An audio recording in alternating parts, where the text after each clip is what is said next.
This is Inside with Outsiders. I'm Jeremy Asgari. This is Ken Tanaka, a professional fly fisherman and YouTuber. How you doing, Ken? Well, now that you say that, I wouldn't say that I'm a YouTuber because that kind of says that I make my living off of YouTube, and I hate to say that because I'm not quite there yet. But let's say that I have a YouTube channel. Let's go with that. He has a YouTube channel he makes money on. Not enough to live off of just yet. So I guess, but you're a professional fisherman. You make full-time living on fishing. Yes. Well, that and doing reviews on destinations. And where also do you do the merchandise. reviews on? So like, where do you post them? On YouTube. He's a YouTuber. There you go. Okay. Let's go with that.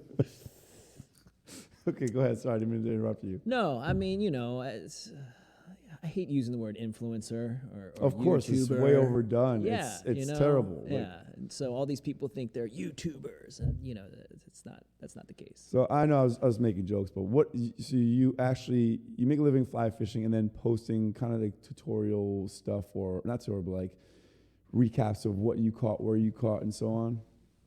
Not even that. I mean, I'm making it up as I go along because there was no, I wasn't ever planning on doing this for a living. Right. So it actually all came from accident. The YouTube channel came from accident. Now, when did that start? 2012.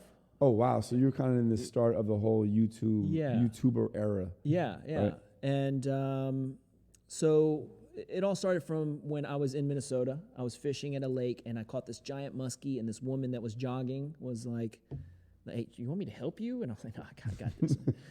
And she was like, well, do you want me to like record it or something? I was like, yeah. So I gave her my iPhone 1 or whatever it was at the time, Yeah. And it was just a crappy video that she shot on the iPhone. And I posted it on YouTube, and I got a lot of questions, and it felt similar to blogging. And the funny thing is that, when we were in New York, we do a lot of blogging, especially fashion and all that kind of stuff. And it was very similar to that. And the funny thing is now they have the word vlogging. Right, yeah. And that's exactly what it was. Yeah. And they were like, oh, my God, what were you using? What kind of techniques? What kind of rod? Just questions. And I really enjoyed kind of helping these people. Just off of one video, you started getting those questions? Yeah. Yeah. Really? Yeah. I mean, like, oh my God, I didn't know what that was in there. First, it starts from what kind of fish is that? How did you catch that? Right. What were you using? And at that time, I was kind of ignorant with the whole thing, so I kind of almost gave too much information, like where exactly I was and what exactly I was doing. And why is that a bad thing? So you have a lot of people that hate to, like, I guess called spot burn, or and even if it's your local lake, you have some jackass on YouTube now. Yeah. It's just giving up your spot, and so you have. And then does that lead to overfishing in a specific area if you have a ton of followers? That could be a problem, right? You know what I mean? So you have to be kind of now, especially now that I have a bigger subscriber count and stuff like that. What is your count currently? I have like 17,000. Oh wow, that's amazing. Yeah, so 17.5. Right. And now it's, I hate to make it sound like I have a responsibility, but there's fly fishermen out there that would be pissed if I gave out a certain spot. Like I'm pretty general with it. Like if it's a famous river that you could Google or read it in a book, and what's the difference, But some certain streams, they'll be pissed off. Well, you took me fishing with you recently. Yes. And fly fishing. My first time fishing properly, and it was first time was fly fishing, which happens to be the hardest form of fishing, right? Yes, definitely. Did you divulge where we were, like specifically? Yeah, well, that is a famous river. Yeah. And I fished there before, and so most anybody could just Google that river. You know what I mean? Right. So I don't mind saying those kind of things, but if it's like a small stream that's not sustainable, that's the kind of thing where well, then you do have a responsibility in that. Yeah, exactly. I don't want it to be overcrowded or overfished. Those kind of things could ruin a stream.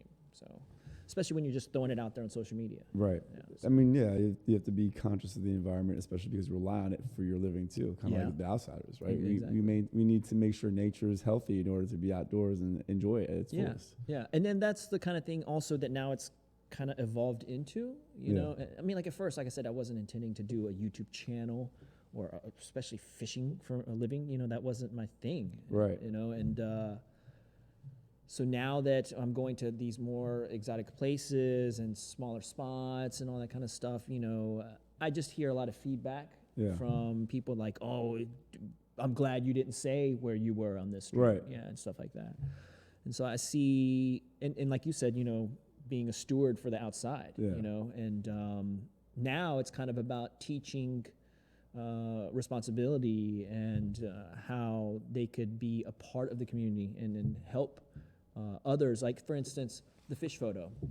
And people say now that social media kills more fish than ever because people want this perfect shot, and take the fish the fish out of the water for too long, Really? There's all kinds of things. Some people go as far as even, will snag the fish and just to get the photo and stuff like that, and so I show how to properly take the photo without exposing it to the air for too long and that kind of stuff, and talk about conservation and what you could do and like what groups that you could join and that kind of stuff. And how'd you learn this information?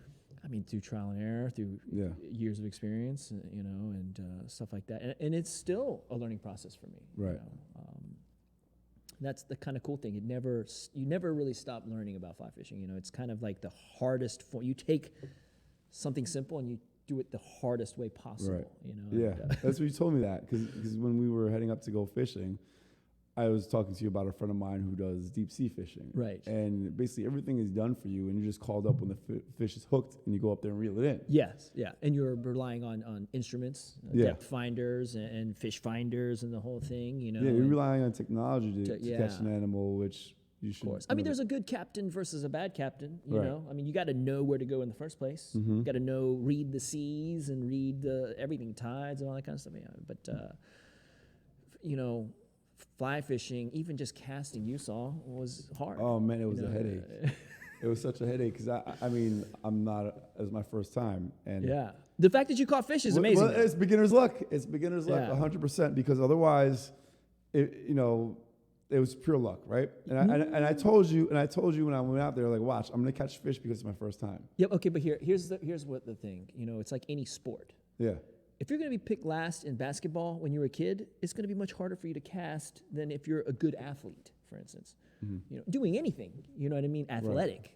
It's going to be more difficult if you're just not coordinated. For me, and you're luckily coordinated, and so, for you picked it up very quick and you caught fish. The frustrating part was when the lines got caught, when I tangled my line, when I broke the line, like it's time consuming. Thank God that guy what's his name? I want to shout him out.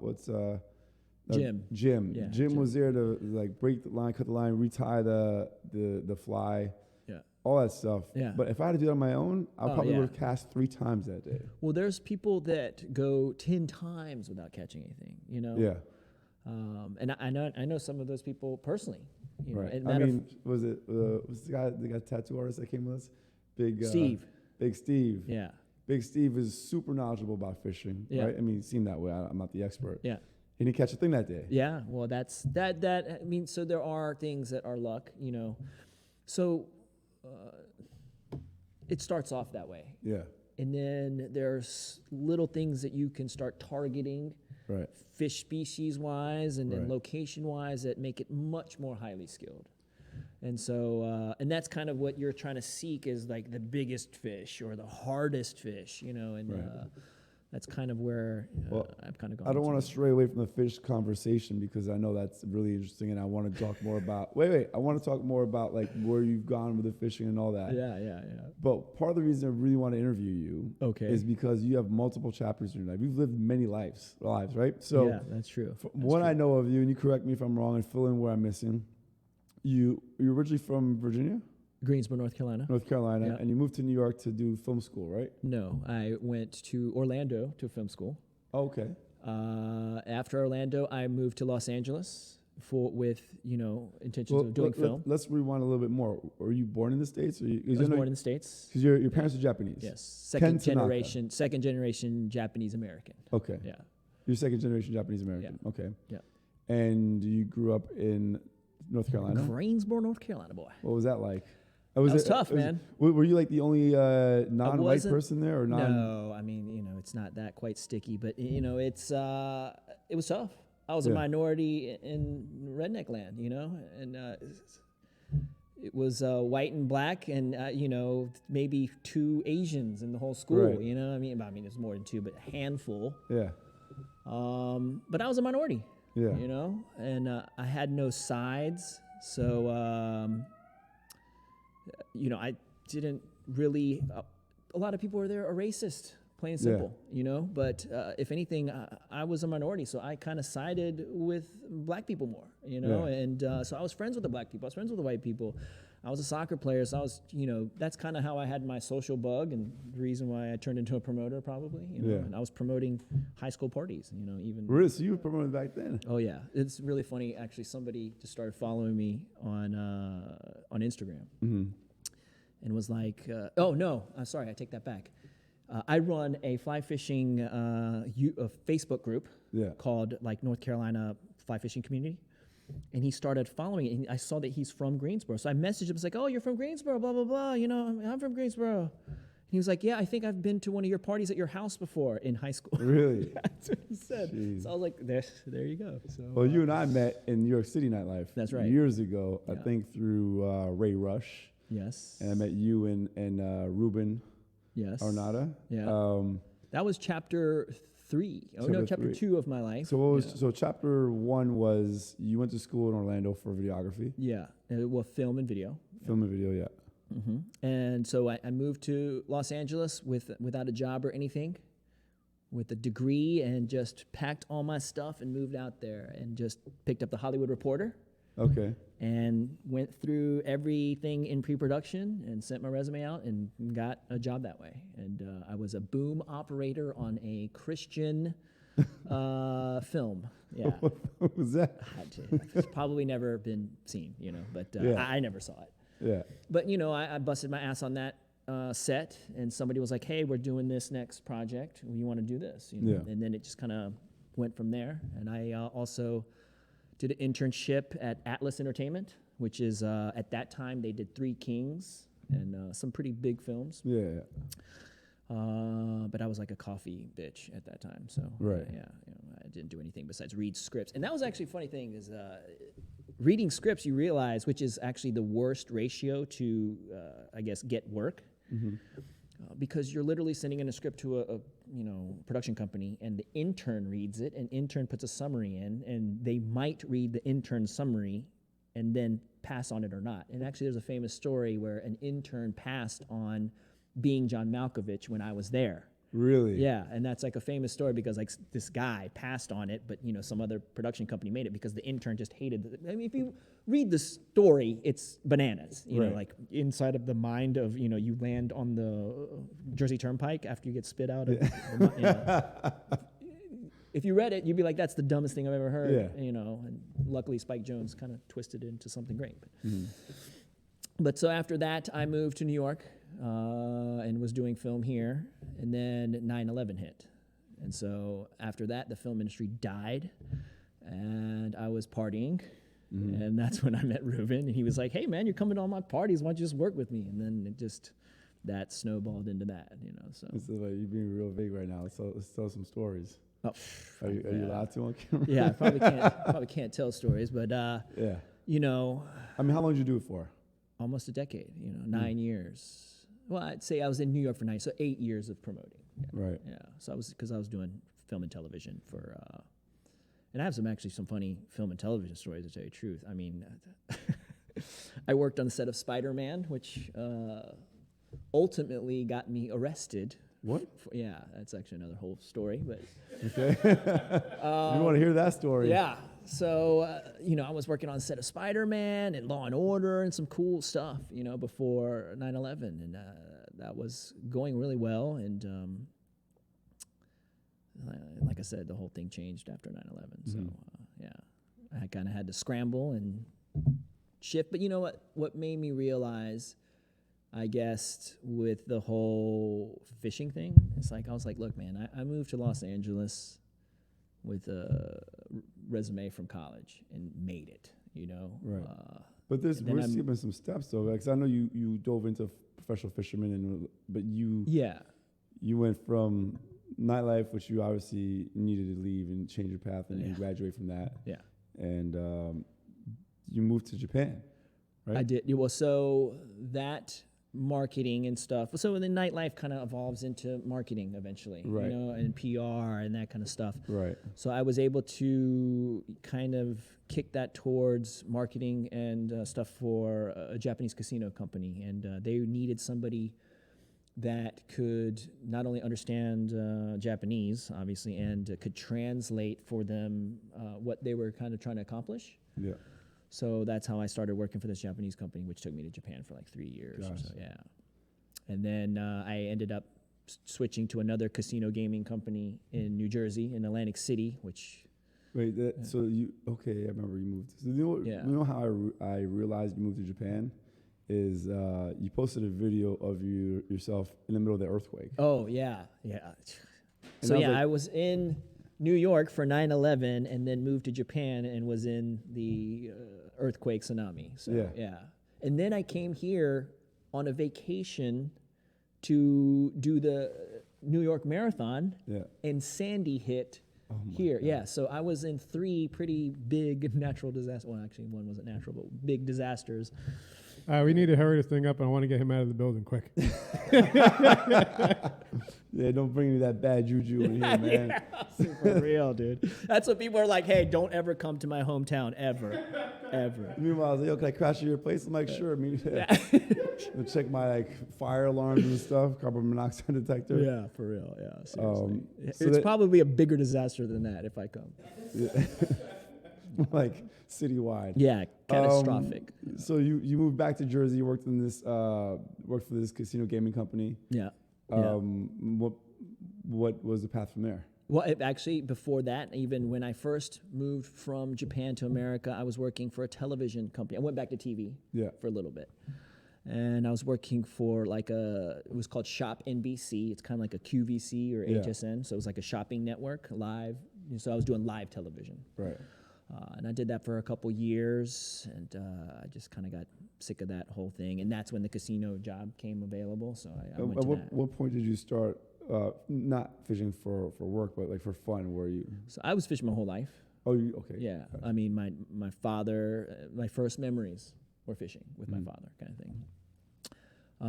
Then in high school, we would fish for bass with all my friends. Yeah. And I fought fly fishing back then. I thought it was like a old man sport, right? A pompous sport.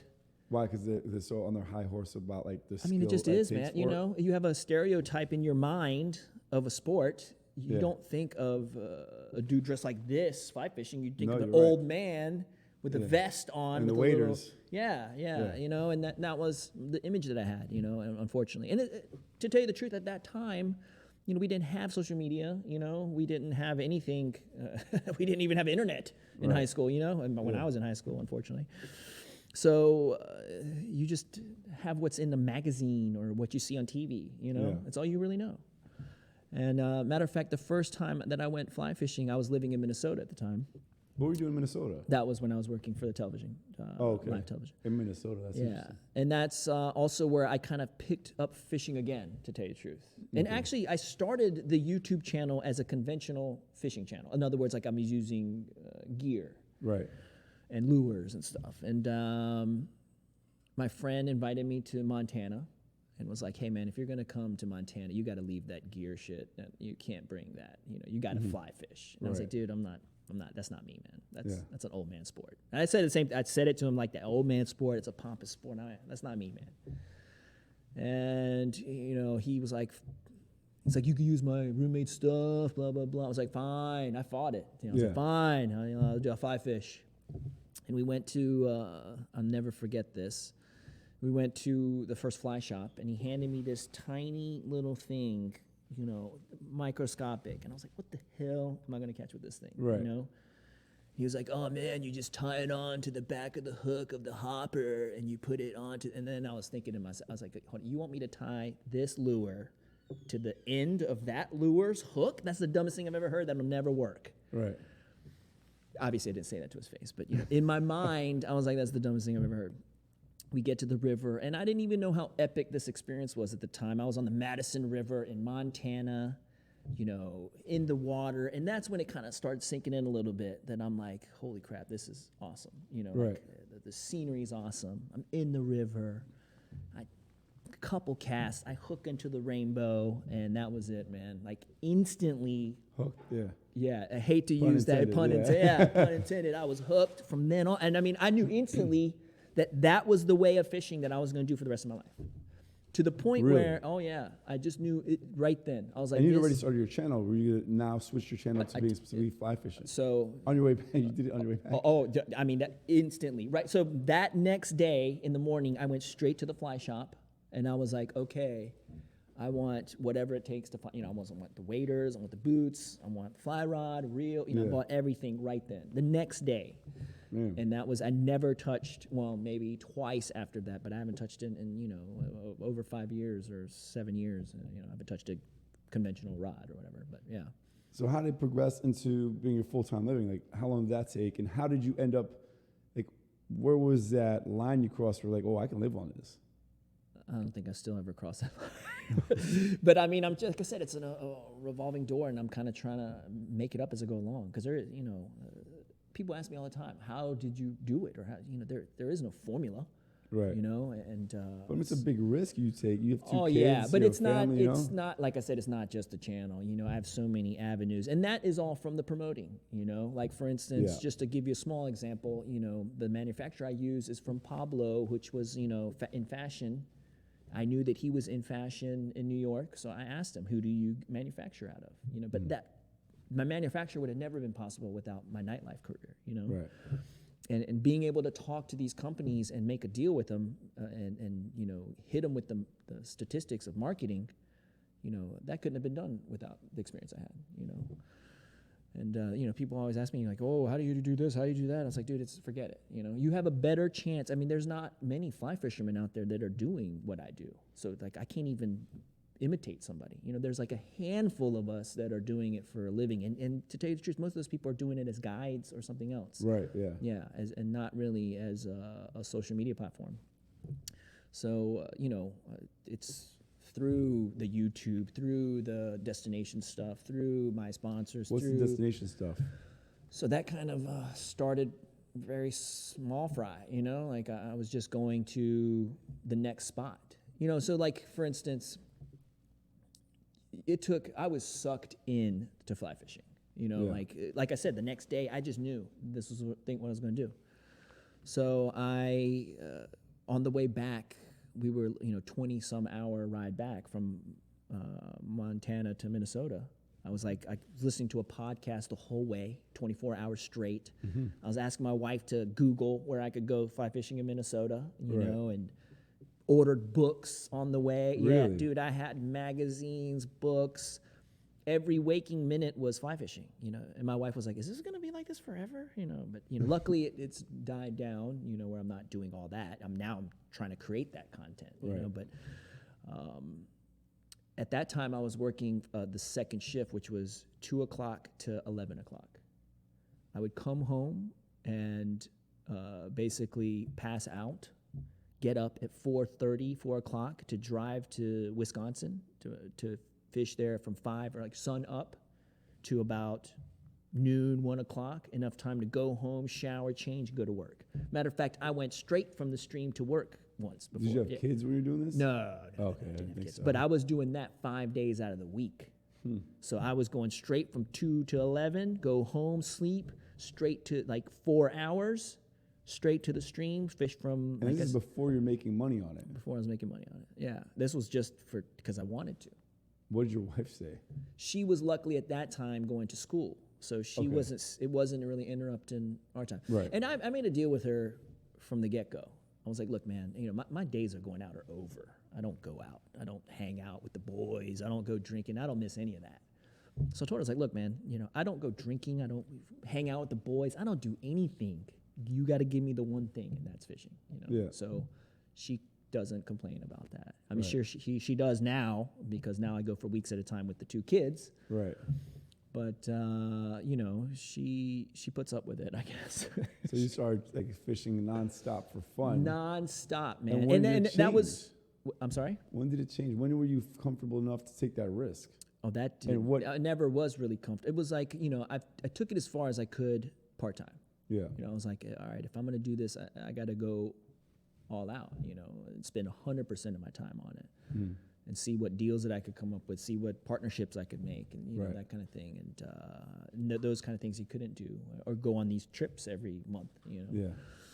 And so, that 3 years ago is when I quit my casino job, and but now with 2 kids, man, I'm thinking about going right back into that casino business. Really? As But you seem to be doing pretty well. I mean, yeah, you is. You just but picked me up in your nice new car. yeah, but it's it's different when my kids can start seeing and talking about it. Like, because for instance, my father was more well off than I am. And my kids are seeing that and starting to talk about it a little bit. And then I'm like, it's like, why don't you have that kind of, why don't you buy us that? And I'm like, well, because I'm on a fly fishing salary and not doing some corporate stuff, But I mean, But then I flipped it on him, and I was like, look, man, my father wasn't there to take me on a trip Right. or to read me a book every night. And these are the kind of things, or I walk my son to school every morning. Right. Now it's cold as hell, so I'm driving him to school. Right. But, and those are the kind of things that I could provide because I am working at home. Well, what would your ideal situation be like? What would you envision be perfect, and how would you make that happen? Like, what are the factors that would make that happen for you? So fly fishing has to go more mainstream, in order for me to survive strictly off of, like, let's say YouTube. Like, YouTube is fly fishing is such a niche market that it'll never be millions of subscribers. Yeah, but what if you become, and maybe you are, like the only fly fisherman that people watch, right? Is there a big enough market because you're the big no? No, that's the thing. No. Really? Yeah. That what they estimate around. Well, they did estimate around 4 million fly fishermen up until the pandemic. They say that almost doubled. Okay. Yeah. So better. Did you see an uptick on your following? And that's the funny thing is not necessarily. How about your competition? More competition is popped up out of nowhere. Yeah. And that's another thing. You have competition coming out of left field. And there are women in the industry now that are huge influencers. Fly fishing influencers. Yeah. Really? Yeah. And it's you have comedians that are kind of doing it like the comedy side of it. Right. Yeah, and it's just more competition all around. But, I'm pretty authentic with my stuff, and I'm pretty original a little bit. And, so it all started just for me trying to adventure and going on to the next place. And it just started locally. For instance, I was in Minnesota, then I started going to Wisconsin. From Wisconsin, I'm Googling where's the closest place I could go next, you know? And I don't care about driving. I will drive. For instance, this summer, I drove 7,300 miles in 11 days, just rock climbing and fly fishing. But 7,300 miles in 11 days is bananas. Isn't that back and forth cross country? Yeah, back and forth cross country. And that's 3 days of driving straight there and straight back to do that, I was driving 12-hour legs, would get there and then rock climb, That's insane. Yeah. And even with my son. But you don't really sleep much. No. I mean, when we went fishing that one time, I was exhausted. I went to sleep. You stayed up until till 3, 4, 5 in the morning, woke up at 7, we were out, and the next day you did the same thing, and then again the day after. Yeah. Well, that's that promoter life, man. It got me used to the not much sleep and. Maybe your promoter life. Yeah. I know who you're hanging out with. Yes. Yeah. So that took 8 years of training for that. Of killing brain cells. Yeah, the Olympics of partying, man. So I saw recently you went to Brazil. Yes. That looked amazing. I mean, what I liked most about it, I'm not a big fisherman. We were supposed to go 2 days in a row. That one day was kind of slow. I got rained on, was freezing. I'm like, you know what? You go. The second day, I'm good. Felt a little bad. Shout out to Dean and Ricky. Ricky came out. He did. But yeah, I mean, the coolest part for that Brazil trip was the cultural stuff. You were with I guess the tribe or whatever it was. So indigenous Brazilians. Yeah. The Kayapo. And that was in the Amazon? That was in Brazil. wasn't the exact region of the Amazon per Yeah. se. It's kind of like the whole thing is kind of called the Amazon, but the Brazilian jungle. I mean, Okay. in the middle of nowhere. Right. These guys have to travel 6 hours via boat to even get to a civilization. You know. Really? Oh yeah. So they live in a little hut in just a chunk of jungle. You But know. how did you end up going there? How did you know to go there? So I work with a why? company called Untamed Angling, and they're the best in the biz, and they have this unique experience where what they do is they go into like a place that isn't sustainable, you know, where they're killing the fish for cents on the dollar, you know, and basically depriving their own resources and you know, not surviving. But they go in there and they're like, hey man, don't kill these fish, catch and release these fish, and then we'll pay you to use your native land, and we'll hire you to guide with us. So they work with these indigenous communities to make it sustainable and give them work and everything. And it's an amazing experience. And I had the similar experience in Bolivia, which was actually even more primitive. Like the Bolivian community, the Chimane, didn't have any way to get to the outside world. What do you mean? Why? Because they didn't have a way to get to, like they couldn't go on a boat to the next community or anything. You know, that's it. All they knew was their jungle and their community. So when you came in, how did they respond to that? Oh, it was. They've seen of course, people they've seen people. Yeah, and you know they're wearing clothes, but it's like definitely thrift clothes. You know, They it's were like dirty 1986 thrift. Mets championship T-shirt. Exactly. Yeah. Teams that didn't win the championship. Yeah, exactly. And so tattered, dirty, you know, thrift clothes. It looked like. Yeah. But these people were just so different, man. I mean, they're. You couldn't even. Were these people you were telling me that were different, even with like the way their feet were built? Yes. Like, explain that. That was really interesting. That's strange because they've evolved for their climate. I mean, their foot had like a bunion on like the knuckle, and it was much wider, and they almost had a space in between each toe, and they used the toe almost like a hand, because they're like gripping the rock. So we had felt boots on and still just busting our ass everywhere. But these guys were running through the water like nothing. Running through the jungle barefoot. Like, first of all, like, I'm running on pebbles barefoot. Forget it, dude. Like, I'm walking like 2 steps. And I'm like, you know? And these guys were just... And everything, they were like, oh, I need this. They would go running into the jungle, grab it, and make it real quick. You know, and like their bow and arrows were all made from vines and sticks. And like... precision accuracy with it. Yeah. Like it was insane to see. You know, like we would get out of the boat to go fishing, and I turned around and this dude just grabbed his arrow and was like, pow, and just blasted this fish like first shot, you know. And did you try that? I regret not trying that, you know. And that was my first native experience. Yeah. And I learned from that, you know, because like I was so focused on the fishing part that I was like, I'm not hanging out with the natives. I'm going fishing, you know. Then now that I look back on it, I regret it. It was funny because your Brazil trip was much different. Yes. You got fully, you know, engulfed in that culture. I learned. You got the tribal paint and everything. Yeah, I learned from my experience. Yeah. Yeah. So I went into the village and, you know, took shots with them and hung out with them while they were doing painting and hung out with the kids. And did you see the video? Like, so these kids were like, you know, first of all, they were like, would come out naked and then realize, like, oh, there's people around. So they put like, you know, like underwear on. Mm-hmm. And they were playing with bullet ants. Do you know what that is? No. So a bullet ant is one of the most painful stings on the insect world, period. Like top 10, top 5. Really? Yeah. And these kids didn't care. They were playing with it. And, you know, I was like, oh, they were everywhere. And, you know, it was just different to see different cultures, you know. Yeah. And I learned, like I said, from the Bolivian experience. And that's the thing that I try to tell people. It's, you know, the fish story, you're going to forget about the fish story. You know, it's the experience that you'll talk about forever. It's funny because we've just recently announced our destination trips for outsiders.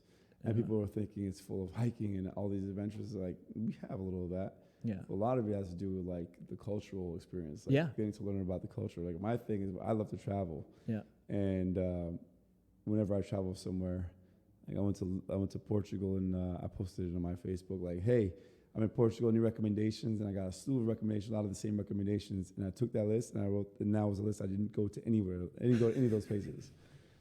And because I know those are all tourist traps. Oh yeah, yeah. So I didn't Something you read in a book. I took those places, I made sure I didn't go there, and I hit up some locals, and I was like, where should I go? Yeah. And I ended up at this like, this really cool dive bar on a corner that was playing Motown music. Like, you go to Portugal, hear Motown? Like, no, I go to Portugal and hang out with locals, and there's all the locals hanging out. Yeah, yeah. Like, I want to go eat where the locals go eat on a Tuesday when they don't want to cook. Like, that's the experience. So with the destination trips, we do have some outdoor activities, but we also, want to make sure we get a piece of that local culture. Like, absolutely. Like in Sardinia, we might go eat where like this grandma's cooking for us. Nonna is going to be cooking for us. So it's like things like that. Yeah. So I think for me, like you said, that's a huge portion of making great memories. Oh yeah, yeah. Those are the things you'll be talking about for on that trip. Those are the things you'll be talking about. Not the fact that you went to this statue thing, that everybody's seen. Like, oh, you mean that statue? Yeah, I've seen that too. That exactly. I make some photos of that on the internet, but I can't taste her food on the internet. Yeah, you know what I'm saying? Yeah. Well, that's an experience that you can't really get.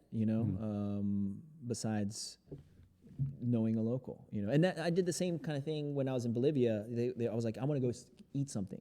Yeah. And they were like, oh, go to this. I was like, no. I want to go to some underground, they're cooking the stuff on the side of the road stuff. Exactly.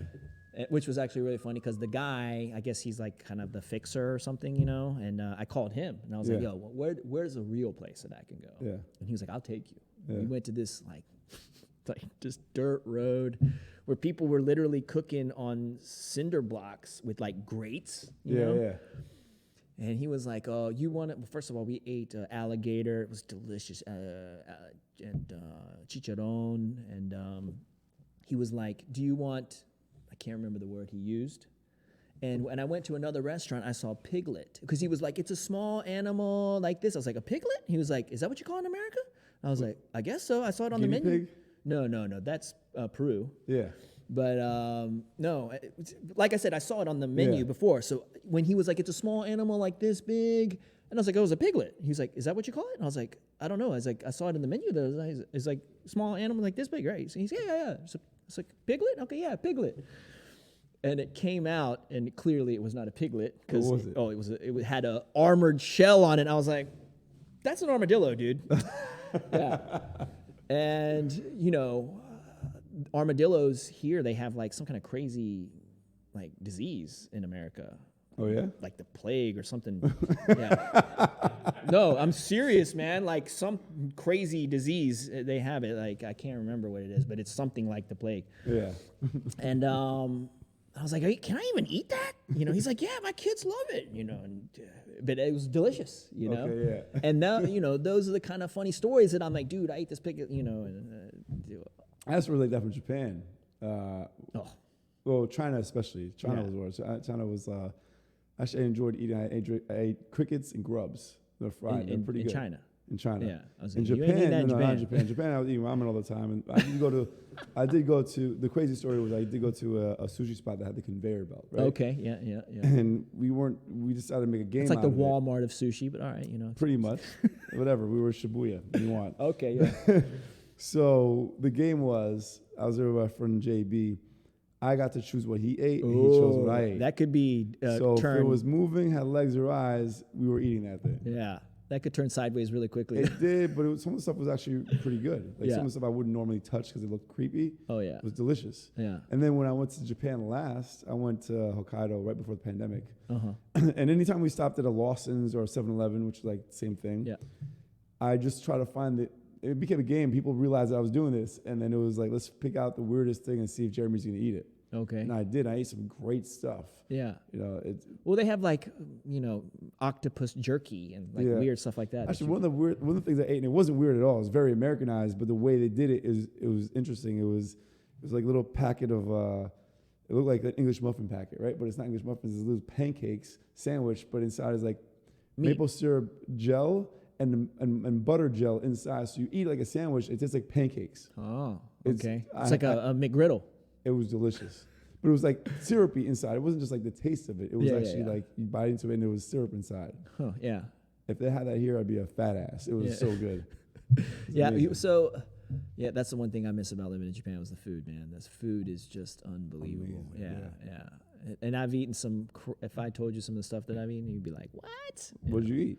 Oh, man, you name it. Raw chicken livers, raw chicken hearts, raw everything, man. You Right. know, raw pork. Really? Yeah. Did you get the plague from that? No, yeah. No, but that's the thing is like, they don't do factory farming there, and it's probably killed that day. You know what I mean? It's Right. fresh.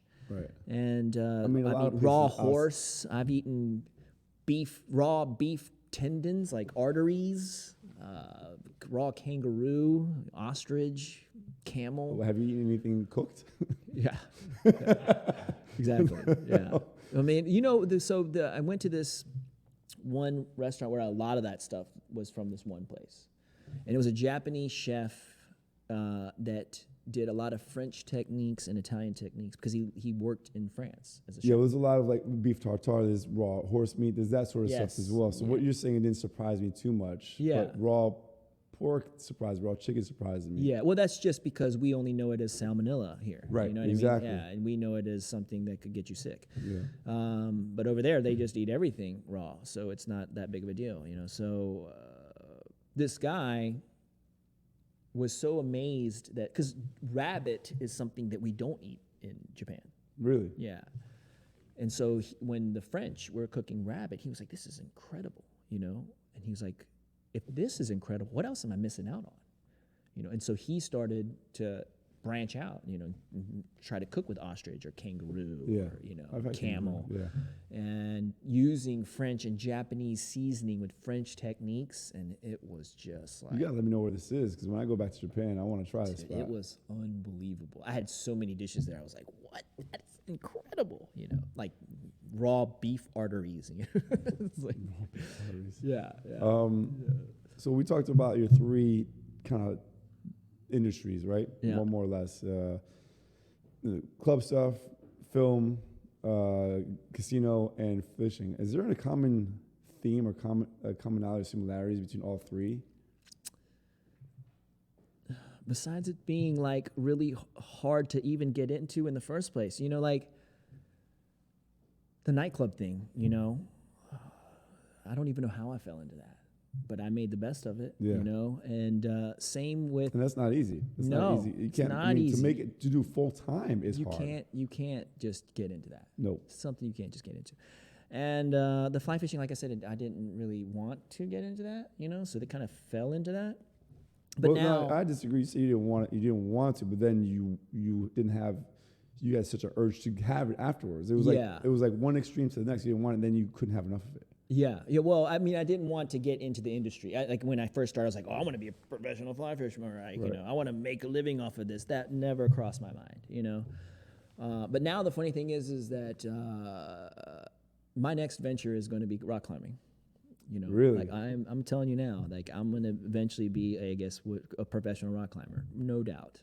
Really? Yeah, I put, and So that's what are your- harder Yeah. because of my age and the skill set involved is much harder, and that's another thing that you can't just dive into and fake the funk, Right. You have to be, there's a lot of people that fake the funk in the fly fishing industry, You gonna be the next free solo? You could, no, I'm not ever doing that, but, yeah, and this is also something that I'm doing with my family, like my son rock climbs, my daughter Yeah, I rock saw. climbs. I told you on the way here. I think it's beautiful that you do rock climbing with your family. Like a family climb day. I saw that. And I was Yeah. like, wow, Yeah. that's amazing. That's the one thing that we all do. I can't take my son fishing yet. He's 6. So, but I have, but Right. he can't go on a week adventure with me. Yet, Right. And the funny thing is, I've already taken on a crazy adventure already. Like we were in Richmond, and we left our place at 3 or 2 in the morning. Drove all the way to Boone, North Carolina. Climbed from 9 o'clock. That's like a 5-hour drive. We climbed from 9 o'clock till basically 5 fished from 4 to around 7, and then drove home. And he was a trooper through the whole thing. And I was like, okay, if you could do that with me, I think you're ready for this. That's the test. Yeah. So I'm actually talking about taking him out west next year, and he'll be 7 by that point. So I think he's ready. I mean, I'm not gonna fly fish all day, obviously, but I'm gonna take him out there and give Just him. from experience, it could be a long day. Yeah. Well, so that's why I'm saying, like he's 6. I'm not gonna. By the way, take it. it was a beautiful day to start, and then all of a sudden in the afternoon we got pissed on. Yeah. Okay. It was like a torrential storm all of a sudden hit us, and I thought the boat was gonna fill up and we're gonna sink. Watch too many movies, but yeah. Yeah, it was bad. Is there a dream that you've yet to achieve? You seem to be one to kind of live for the moment. And I do, yeah. And I think the whole experience taught me that anything's possible, man. Dude, I was a minority kid from North Carolina. Like I said, moved to LA and made it. Moved to New York, made it. And been able to switch careers, made it. And now I'm trying to pivot into rock climbing. And I'm gonna tell you right now, I'm gonna make it because I'm gonna make it. I believe you will. Yeah. My next question to you is: you've pivoted a lot, but do you feel like it's because you get bored and you need to go to the next thing? No, I kind of love when people are like, you can't do that. Like, what are you talking about right now? Right, but I'm saying you've achieved it, but then do you think it'll stop you from achieving like the highest? You'd be the MJ, the Michael Jordan of fishing, and you could be that, but then you're prevented from doing that because you want to try something else. That's a possibility. A possibility. I would never like say that. I'll never. Is, I'll never give up fly fishing. Never. Right. Like that's still my number one passion. If you were telling me that I'm gonna rock climb or fly fish, I'm quitting rock climbing. So your current dream is to be a rock climber. I'm gonna make it in an industry. Okay. Yeah. And then But this goes from. I tell you what changed my life was when I was in New York. Dr. Neil is what I called him. I don't even know his last name right now, but I'm drawing a blank. But he was promoting a osteopathic manipulation, he was doing osteopathic manipulation. And he wanted me chiropractic sort of stuff? Well, it's kind of like chiropractic, but you have to be licensed doctor to do it. It's not just like a chiropractic thing. Right. And it's kind of like forced yoga / chiropractic where you do mess with your alignment, and he was like assessing my body and was like, you have something right here. And he'd be like, hold your elbow and cross your legs. And he would lean on me and all of a sudden like crack. And I was like, whoa. And then he explained it to me right then. He was like, what did you do when you were younger? And when I was younger, I played soccer for 2 different teams, very high level. And, I skateboarded, active every day. And he was like, what do you do now? I was like, I go to the gym maybe once a week and lift some weights. He's like, your body's going through withdrawal. I was like, what do you mean? He's like, well, first of all, you get no sleep. At that time, I think I was still a smoker, and I was a drinker. It's like you replaced serotonin with drugs and alcohol. You don't sleep. And your body is a wreck right now, and you're replacing it with the synthetics, basically. Right. And your body is used to an extreme level of serotonin and endorphins because of your activity. And now you're doing nothing. And I was like, huh. And I never thought of it like that. And he was like, took out his prescription pad, and I was like, oh, he's going to write me some drugs right now. And he was like, I looked at it and it was like yoga 3 times a week, cardio 3 times. I was like, what? Yeah. And I took it seriously because like what he said kind of made sense. I was like, huh. And then so I did some yoga. Let me tell you something. That was like, at that time, I was like, I found the best thing ever. He's like, dude, there's like hot women in here that are all in shape in compromising positions with tights on. This is Dude, awesome. you're about to get canceled with those comments on YouTube. Hey, man, I'm appreciating life, man. So, and then, I ran for the first time on a treadmill. I've never done that. Okay, I take that back. When I got out of college, there was a Fat Ken stage where I was literally fat. I don't believe it. I'll show you a picture later. Hey, can you send me that picture? Let's put it on the video. Yeah. I was we got over a cameo. Yeah, I was over $180, so I was over 30 more pounds than I am now. Okay. And, you know, I definitely had chubby face, you know, and people were like, yo, man, you're fat, you know, and I was like, what? You know, so in LA, when I first got there, I did like join a gym for the first time and did an elliptical till I lost the weight. Yeah. And then that wasn't hard. I was working, you know, crazy hours at that time, so I wasn't doing anything, you know, so I lost the weight pretty quickly. But anyway, point to the matter is, he's like cardio 3 times a week, and I ran on the treadmill. And I ran for over an hour, and I ran 10 miles. And I was like, holy crap, I ran 10 miles. But then I thought about it, like we used to play soccer. We would play 2 games on the weekend. And, you know, that's 90 minutes each game. And I would be on the field the whole time. And so I was like, oh, man, I used to run for 2 games, like 3 hours. So I was like, let me run a couple hours. And I ran 20 miles. And I was like, oh, crap, that's a marathon. I'm going to join a marathon. So after that, I ran a marathon. And then I turned into an endurance. And this was all during New York, by the way. Really? Yeah. While you were working in clubs? While I was working in clubs, man. Yeah. And I would turn into an endurance athlete, you know. And like I was like, oh, my God, I just did a marathon. And that was another thing. They were like, you can't run a freaking marathon, you know. And I was like, oh, yeah, I'll show you how to run a marathon, you know. And after that, I was like, I'm going to run a triathlon. And I'll never forget that either because...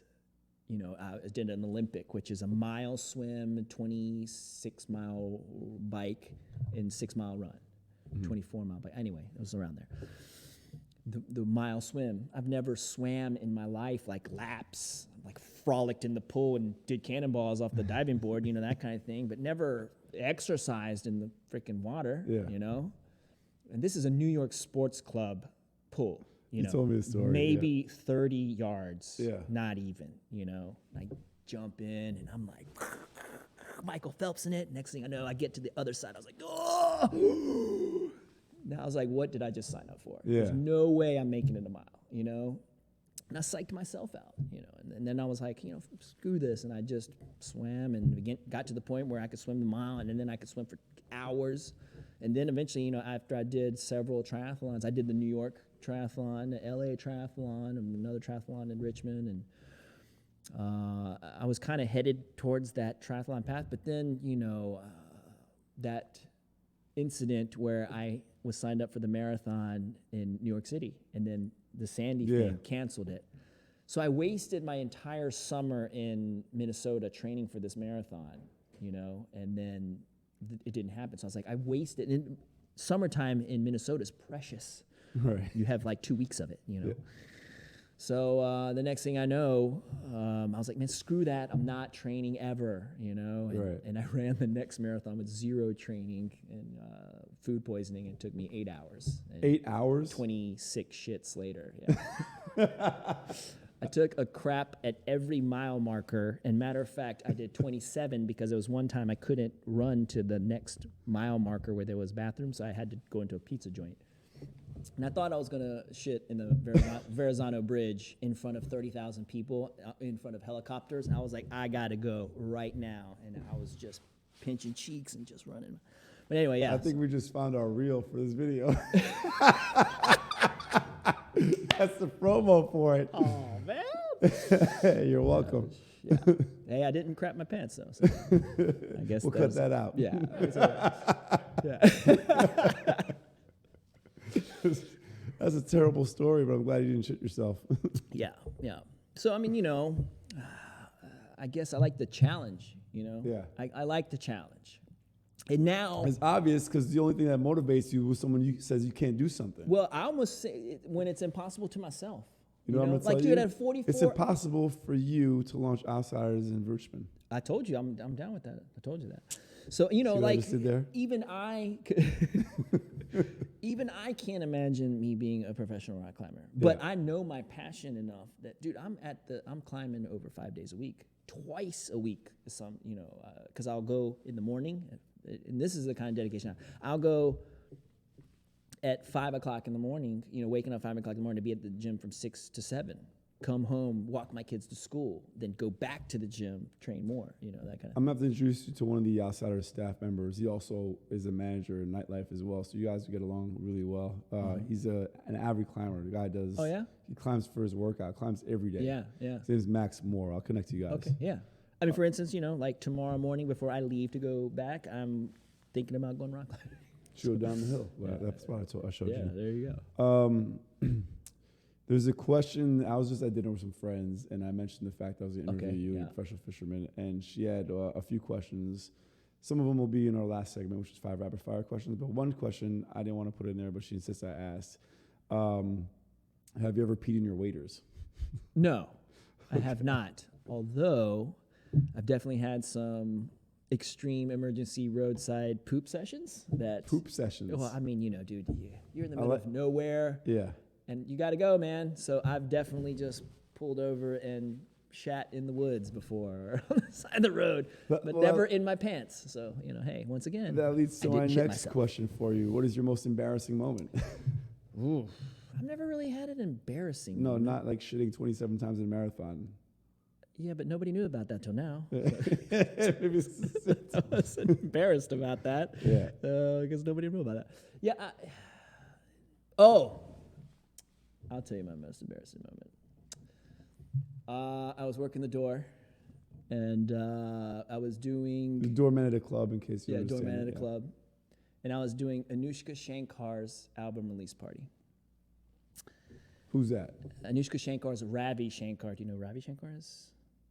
Money guy? What? The money guy from... Ravi Shankar is a sitar player. And he was the one that was with the Beatles and kind of got them in that whole sitar phase and in the Indian thing. Anyway, he's a super famous musician. And I got to meet Ravi Shankar, matter of fact. And Anushka Shankar was doing her album release party. And they were like, nobody come in, And I was like, I got this, man. I'm made for that. I was shitting on everybody. I was like, I can't get in here. Ravi Shankar came in. I was like, holy crap, man. This is great to meet you kind of thing. And, and then this woman comes up. And she was like, I'm here for Anushka's party. And I was like, all right, whatever. What's your name? She's like, Nora Jones. And I'm looking at the list. I was like, you're not on this Nora list. Jones. And I was like... The pop singer, Nora Jones? I was like, beat it. Wow. Yeah. She was like, I'm her sister. And I was like, did you say your last name was Jones? It's like, beat it. She's a Shankar. Yeah.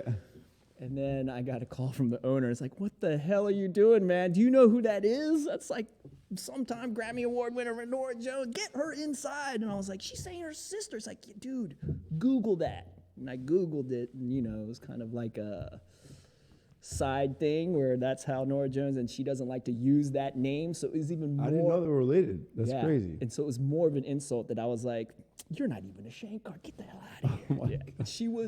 Her face was like, you piece of shit, And I was like, ladies and gentlemen, Ken Tanaka. Thank you. Yeah. Hold on, we're not done yet. Shit all over Nora Jones. Yeah. Is there, let me see, is there a dream you've yet to achieve? I guess you kind of said that with climbing. Is there anything else? No, I mean, my dream now is to die before my kids, man. That's the only thing that I ask, because I don't think I'll be able to survive life after that's that, pretty man. dark, but I totally get that. Yeah, I mean, what I'm trying to say with that is not, but die before. I want to see my kids live their life, of and course. and be successful with it. You know what I mean? And thrive, I guess. But, makes sense. Yeah. That's a good dream to have. Seems like any parent's dream, right? Of course. Yeah, but that's what, now it's not about me. Right. Really, it's about trying to do the best for my kid, so that's the dream, I guess, now. Is there anything that I haven't asked you that you want to share? Any fun facts about yourself or anything that you'd like to share with the audience? Do I want to share? I mean, I can go ahead and share some information about you, but I won't do that. Yeah. No, I mean, not really. Unless you want me to go back to that Spider-Man story, which was actually a pretty good one. Yeah, you didn't tell us the story. Let's hear it. All right, so I was working on a set of Spider-Man, and I was working. This one got you arrested, right? Yeah. Okay. I was working on the scene where Tobey Maguire was wrestling at the beginning, and he got ripped off with the money, and that guy robbed him of the money and then killed his grandfather or whatever it was. And then chased him down and then kicked him out of the building. So that building was actually South Street Seaport area. I think it's a hotel now. The one that's over The Beekman? I don't know, the one that's right near Staten Island Ferry. Oh, okay. Yeah. I'm not sure. Oh, Cipriani's is in it. Okay. Yeah, Cipriani's is in it. Anyway, And they had fake money on there, and it was printed $50 on one side and $100 on the other, so it couldn't be counterfeit. Okay, but it looked real enough where, you know, on film it looked real. So we took a stack of it, and we were doing dumb shit like putting it on the sidewalk, and, you know, club time, and people were like diving off of it. We went to Chaos and we threw it off the balcony. Really? Oh yeah, it caused mayhem, you know. And we were doing that, you know, and actually it was me and Jake Phipps. I don't know if you remember him. He was in the promoter days. Anyway, then one of my boys from college was visiting me. And, you know, college days, it's all about pranking each other and all that kind of stuff, you know. So we would do shit to each other. And so I was like, dude, you got it. This is the best thing ever. You know, we put this on the sidewalk and people are diving for this $100 bill, blah, blah, blah. So doing the same thing. I met Luan.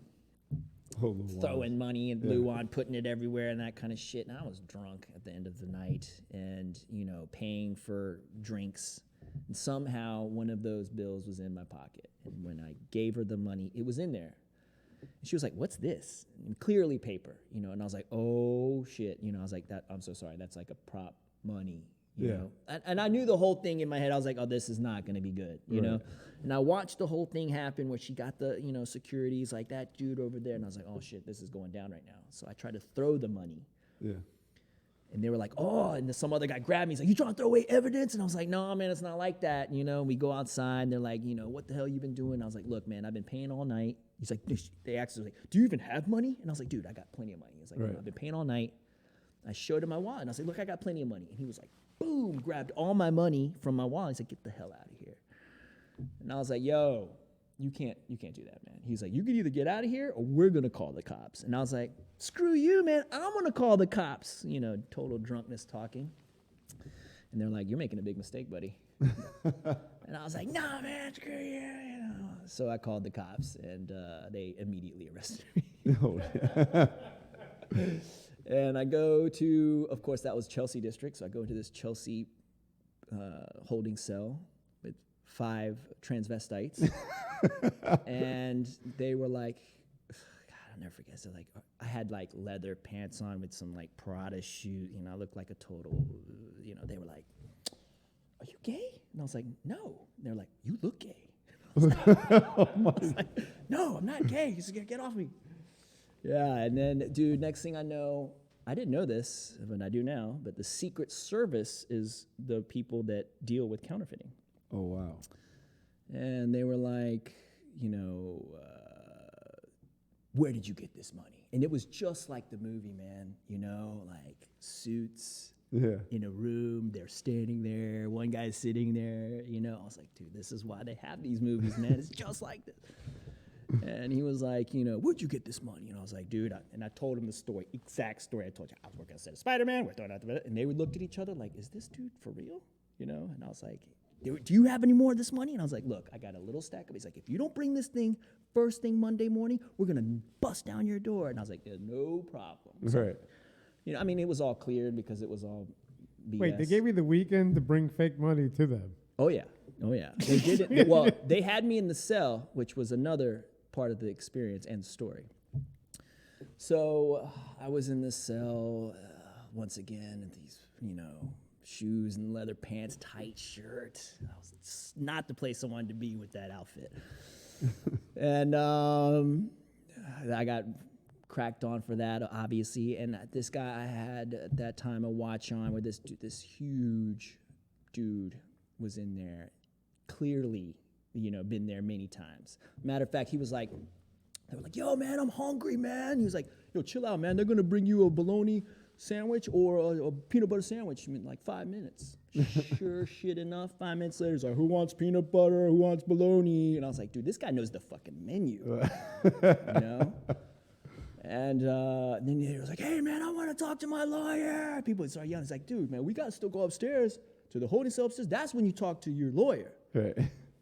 And then, so my lawyer, I called the lawyer from the payphone, you know, and most of these guys were using public defenders, you know, and I called my lawyer. I was like, yo, you need to get me the hell out of here. So he came down there and to get me out. And then that guy was like, yo, how did you get your lawyer down here? I was like, I called him on the phone. Yeah. He's like, yo, can he represent me? He's like, yo, that you got to pay for that. Yeah. It's like, that's a big difference between your lawyer and that lawyer. Yeah. And so then he, luckily, the big honcho in charge was sitting right next to me, and so nobody messed with me after that, But that was another thing. That guy also, before that though, he was like, let me see your watch. And I was like, he's like, no, let me see it on my wrist. And I stood up and I was like, look, man, no offense, but I know if I take this off and put it on your wrist, you probably won't give it back to me. He's like, man, you lucky I didn't meet you 10 years ago. I would have killed you for that watch. Oh my God. And I was like, oh my goodness, and then so fast forward to club days where this dude was wilding out in the club, got into a fight, and basically he went to the cops, crying to the cops, and told him a story that we pinned him down and were curb stomping him kind of thing, And clearly just punched him and broke his jaw, and that was it. But, he told the doctor that's what the real story. But then he told the lawyer that curb stomping story. So, by the time that went to court, that got washed. But anyway, the point to that story is that I had to go to jail once again. Same place, Center Street, and 24 hours holding kind of thing. And this time, instead of like, everybody's like, what did you do? What did you do? At first I was like, counterfeiting, like, what the hell are you doing? And this time it was assault to the second degree. And they're like, oh. Yeah. And they thought that. And then they were like, yo, man, I'm hungry, man. I was like, yo, man, chill out, man. They're going to bring you a bologna sandwich, peanut butter sandwich in like 5 minutes. And I was like, oh, dude, this dude knows what he's doing. Yeah. Same thing. He was like, yo, man, I want to talk to my lawyer. I was like, yo, man, you got to go upstairs. You got to talk to your lawyer upstairs, man, not down here. So then you became the knowledgeable dude. I was that guy. So who's watching you still? Do what? Who's watching you still? Yeah, that's what this is now. Yeah, so, I had a rough time in New York. Those are great moments. It was, not proud moments. Those are the stories I was hoping we'd hear more of. But we gotta start wrapping this up. And I know you haven't watched a full episode yet, but the last segment is a series of 5 rapid fire questions. Okay, that's exactly why I didn't watch. No, Because I didn't want the experience. Exactly. I wanted the real experience, So are you ready for these 5 rapid fire questions? I'm not saying I'm ready, but yeah, go ahead. Let's do this. All this. right. So what's your favorite city other than New York City? Tokyo, okay. Yeah, but I have a second part of that city. What's the coolest place you fished? Ooh, Bolivia. Yeah. Okay, Yeah, Bolivia. Next question is... Species and experience, both. Where's Bolivia? I think you answered this question in conversation, but if you can do any other profession, what would it be? That's rock climbing. Yeah, I know you answered that. Yeah. What is the most incredible fish you ever caught? Incredible fish. Yes, something that like will last in your memory forever, like something that was jaw-dropping for you. I'd have to say the Dorado, which was the Bolivia experience. Okay. Yeah, the Dorado. What was so special about it? Everything about it, man. It's the way that you fish for it. Your sight casting to it. It's all about technique and skill rather than chance. You see the fish, you have to cast it right on. You have to tease this fly to make them eat it. And they hammer it. And it's just a fight from there. They're jumping in the air, and it's just an amazing fish to catch. Yeah, no doubt. I'd say the Dorado. What's your favorite fish to eat? Oof. That has to be tuna. Really? Sushi.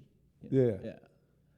Prefer tuna over salmon or I mean, eel toro, probably, the nice cut. But raw, cooked, probably the belly of the salmon. Okay. Yeah. Shakehara is what they call it, the belly of the salmon, yeah. We gotta get I don't know, maybe yellowtail collar, that's pretty damn good. We got to get Japanese food sometime. Yeah, that's a tough one, man. You're asking a Japanese person to name his favorite fish. Right. That's tough, man. Well, then, on another note, and the last question is, what's your favorite food? Oof. That has to be Japanese food, yeah, no doubt. What the hell? I told you to bring your favorite food for the show as the last 5 rapid fire Yeah, but questions. I'm talking in Japan. No, I'm talking about in general, man. What's your favorite food, and what'd you bring today? Oh, yeah, well, that, my favorite food in New York, so, I've lived all over, like I mentioned. But the one thing that I can't get anywhere is a Cat's Deli pastrami sandwich. Cat's Deli pastrami sandwich. Yeah, okay. And that's the one thing that when I come to New York, I have to have it. And you know what was really funny is I was thinking about getting the halal truck Yeah. because that's another thing that I really can't get anywhere else. But it was a little too ghetto for me to get. Not only that, but like by the time we would have been eating here, it would have been like frozen, like gelatinous meat. Well, I don't know how good this is going to be, but by the time But I'm saying that you can eat cold. Yes, Yeah. yes. But You can eat halal meat cold too, but it's not it's not the same thing. Yeah, You're no. right. Yeah, but there's not a pastrami sandwich that can come close Let's see it. to pastrami. Yeah. Yeah. Don't hold out. First of all, have you had cats before? Yes, I have. Oh, okay. I have. I haven't had it in a long time. I was going to say, because you were like, let's see it. I was like, wait, have you had it before? Of course I've had it. It's not already cut? I mean, so I ate the other half. Oh, wow. What a guy. Hey, well, I mean, I had to eat. So I told him, I was like, just cut half and I'll pack this because I got to take it. All right, let's try Well, this. Marcisco did the same thing when he brought the oxtail. He had 2 things and he ate 1 plate while he was waiting. Yeah, to he do the did. Well, episode. Marcisco's 315 pounds. This guy's 150. Do you have a way that I could get here? You want me to put it on this? No, you keep your plate for yours and give me the wrapper. All right. Problem solving. Now, have you had any of the pickled vegetables at Katz? I had what am I saying? The last time I had Katz was actually this summer. I had a half of someone's remaining sandwich, and it was and what I had for the first time, which was delicious, pickled tomatoes. Yeah, they have. Yeah. I never had pickled tomatoes in my life, and they were amazing. Yeah, I was gonna bring the pickles, but I was like, that's a little too much stuff to bring. Let's try You want this. this a little bit more mustard? No, I'm gonna have it the way you have. Yeah, there's mustard on here, so it's good. It's good. Mm-hmm. Oh man. Oh, that's good. Well, we would make like 5 sandwiches. I'll meet this on half. Yeah, that's another reason why I didn't eat the whole thing. Why is this your favorite?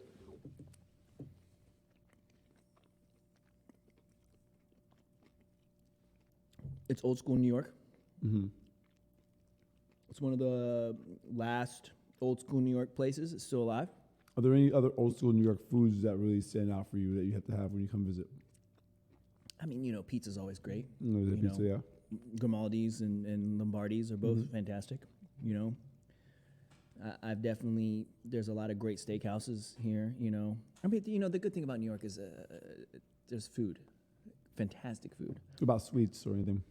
Oh, that was the other thing I was going to bring you. If the traffic wasn't bananas in Times Squares, I would have went to, I was going to bring crack pie from Milk Bar, but now it's Momofuku Milk Bar. Yeah, never had that. What? Oh, I've had but milk bar stuff, never crack pie. Now it's not called crack pie anymore. It's called Milk Bar, maybe, or Momofuku Bar. Why is it not PC enough? Was about to get canceled for calling it crack bar? I think That so. is Yeah, crazy. I think so. I think so, man. They were, yeah. And I was like, what? That's the perfect name for it because it is like crack. What's in it? It's like a buttery good. I can't even explain I it, gotta man. try that. Yeah, it's just delicious, man. But it's also something, it's unique to Momofuku Milk Bar.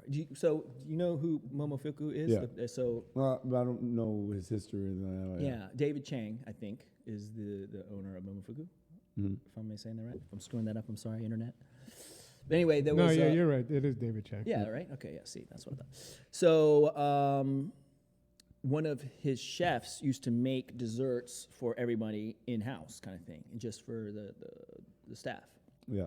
And they were like, dude, this is delicious, And he was like, yo, I'll back you to open a place. And they opened up Momofuku I didn't know that was Milk history. Bar. Yeah. Awesome. And so she is the I guess the owner / spearhead of that Momofuku Milk Bar. Gotcha. And they have just delicious treats and stuff, but it's just unique, I mean, I could think of a bunch of Magnolia cupcakes or not cupcakes. The banana pudding. yeah. Oh yeah. That's Well, I mean, crack. there's so many things that and that's the one thing I loved about New York. You could go. I think my most incredible dining experience was Al's Diner, I think it is, in Queens.